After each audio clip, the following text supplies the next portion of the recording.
Ntukibeshye ko cyangwa se ntukibeshye ngo utekereze ko abahungu aribo bakenera gukora imibonano mpuzabitsina bonyine, kuko n'abakobwa barabyifuza ariko bagapfiramo imbere, bakaba batashobora kuvuga ko bashaka ko bakorana imibonano mpuzabitsina n'umusore. Rimwe na rimwe ugasanga bo barabihisha nubwo hari ibimenyetso bashaka kuba bagaragaza, abahungu ntibabimenye.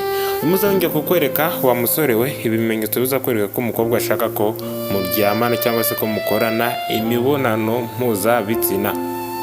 Njya wategure kino kiganiro nitwa Aime, uhawe ikaze kuri uno muyoboro kuko ni byinshi tubagezaho byerekeranye n'imibanire. Reka dutangire. Ni byiza ko ukora imibonano mpuzabitsina n'umukunzi wawe mwese mwumvamo bishaka, kuko bizatuma murushaho kuryoherwa cyane ndetse n'umubano wanyu urushaho kwiyongera cyane. Abantu benshi bakunze kwibaza uti ese nzabwirwa n'iki ko umukunzi wanjye ashaka ko dukorana imibonano mpuzabitsina cyangwa se ko ashaka ko dukorana iyo mibonano mpuzabitsina, ariko ugasanga atabinyeretse, mbese nabibwirwa n'iki cyangwa se atabimbwiye. Nyamara hari igihe usanga abishaka ariko no kukurusha, ugasanga kubera intinyi mwese ntimugire icyo mugeraho bitewe no kwitinya cyane. Niba ujya ugira icyifuzo cyo gukora imibonano mpuzabitsina n'umukunzi wawe gusa ukagira ubwoba, ni byiza ko ubanza gusobanukirwa neza amarenga yakwereka ko nawe abishaka. Ibi rero ni bimwe mu bimenyetso bigaragaza umukobwa ushaka ko mukorana imibonano mpuzabitsina.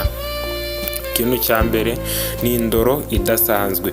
Iyo umukobwa ashaka ko muryamana ntabwo ajya abikubwira, ahubwo hari uburyo akoresha akureba icyoroshye, ku buryo nawe iyo muhuje amaso uhita wibwira icyo agamije. Abahanga babyita eye fucking mu ndimi z'amahanga nuko byitwa.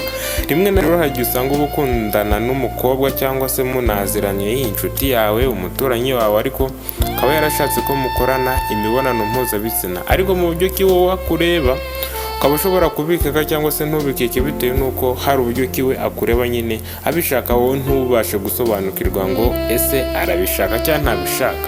Wowe ukagira ngo niko areba, ukavuga utureba neza, kumbi waba yashize.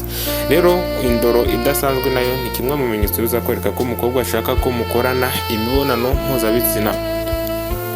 Ikindi cya kabiri gishobora kukwereka ko umukobwa ashaka ko mukorana imibonano mpuzabitsina ni uburyo ki ahumeka ndetse n'uko umutima we uba urimo gutera. Hari igihe usanga umukobwa nyine aba yabishatse.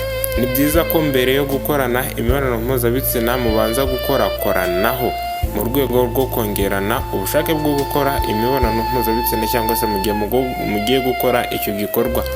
Mu gihe wumvishe umukobwa atangiye guhumeka cyane ndetse n'umutima we ugatera cyane, aba ashaka ko muryamana nubwo atabikubwira.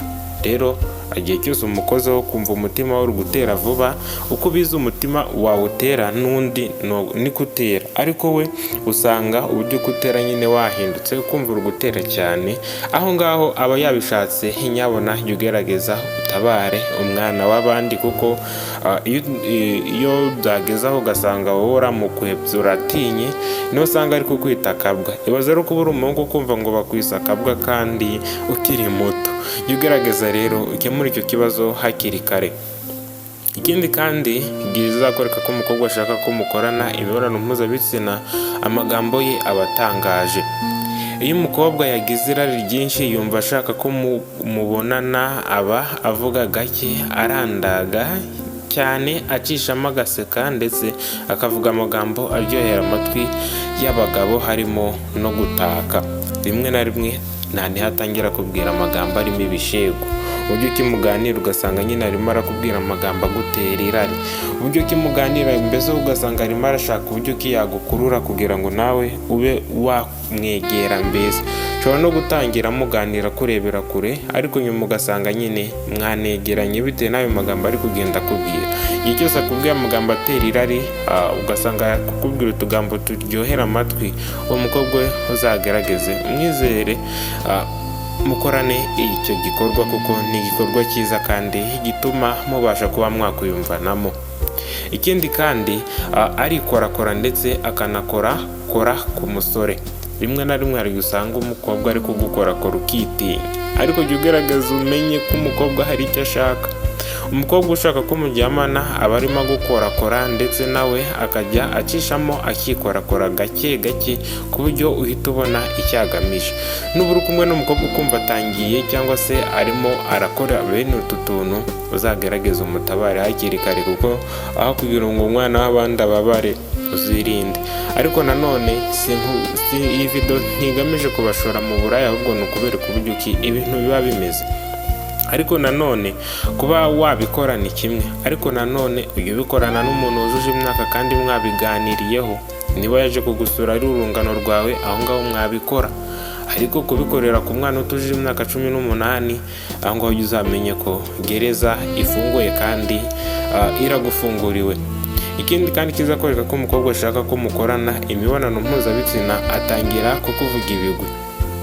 Igihe umukobwa yumva ashaka ko muryamana, atangira kukureba mu maso cyane, agacishamo agakorakora intoki zawe, akakubaza indeshyo yazo cyangwa se indeshyo y'ibitugu, cyangwa se ugasanga arimo arashaka kugukuramo imyambaro wambaye, ukaba wamwereka bimwe mu bice byawe by'umubiri. Uramutse ubonye ibimenyetso bikubayeho, nta kabuza ujye uhita umenya ko umukobwa ashaka ko muryamana.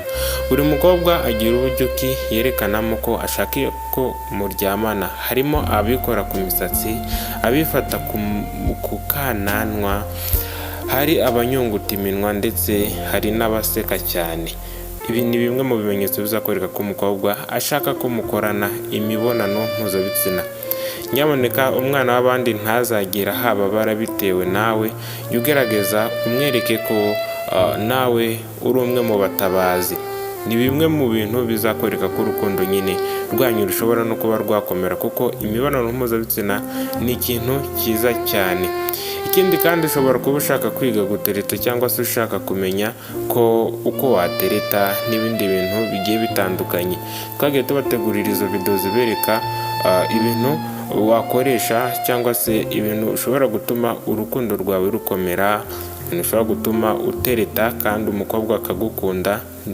Ntabwo bigendera ku isura, ahubwo hari n'ibindi bintu bigiye bitandukanye. Ikindi kimenyetso rero kizakwereka ko umukobwa ashaka ko mukorana imibonano mpuzabitsina, iyo muri kumwe nta soni agira zo gukora ibice by'ibanga byiwe. Niho handi usanga yambaye akajipo kagufi, niho handi usanga arimo arafungura ishati, mbese n'umwenda w'imbere akaba yawukuramo akawushyira hariya akicara kugira ngo ubashe kuba wamurebamo. Rimwe na rimwe umukobwa nakwereka ibi bimenyetso nyaboneka, ariko akaba yujuje imyaka 18 kandi ukaba uzi ko mwabyumvikanye, cyangwa se akaba yaje ubona nyine ari ubishaka, uzabimukorere nyaboneka. Ariko uzabanza witondeye neza, kuko ni benshi mu basore usanga bafunzwe bazira kuba ngo baryamanye n'abakobwa bitewe n'uko umukobwa nyine yaje amutega uwo mutego. Ujye ubanza utekereze kabiri mbere yo gukora, kuko hari igihe usanga ukoze mbere yo gutekereza, ugasanga urimo uratekerereza muri gereza kandi utarabanje gutekereza mbere yo gukora icyo gikorwa. Njye wategure kino kiganiro nitwa Aime, wakoze kureba ino video, kandi wibuke no gukanda subscribe kuko ni byinshi tubagezaho. Ariko niba wanyuzwe n'iki kiganiro, wavuga uti ndanyuzwe.